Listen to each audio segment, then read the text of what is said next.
வணக்கம். பாரதியார் நவீன தமிழ் இலக்கியத்தின் முன்னோடி, புரட்சி கவிஞர், சமூக சீர்திருத்தவாதி என்று குறிப்பிடலாம்.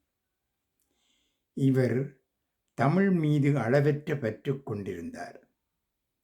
யாமறிந்த மொழிகளிலே தமிழ் மொழி போல் இனிதாவது எங்கும் காணோம்.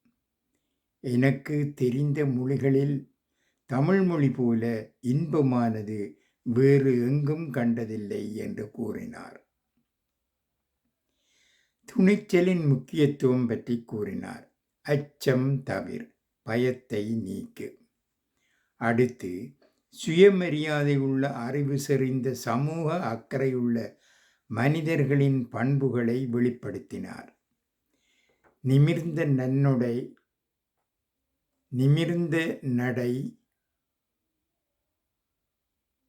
நேர்கொண்ட பார்வை, நிலத்தில் யார்க்கும் அஞ்சாத நெறிகள், திமிர்ந்த ஞான செருக்குடன் நடப்போர், செம்மையுறப் பழகும் திறமை கொண்டோர். இதன் பொருள் என்னவென்றால், நிமிர்ந்த நடையுடனும் நேர் பார்வையுடனும் எவருக்கும் அஞ்சாமல் நெறிகளுடனும் ஞான செருக்குடனும் நடப்பவர்கள் செம்மையாக பழகும் திறமை கொண்டவர்கள் என்பதாகும். இவற்றிலிருந்து நாங்கள் பாரதியாற்ற முக்கியமான கொள்கைகளை கண்டுகொள்ளக்கூடியதாக இருக்கிறது. நன்றி, வணக்கம்.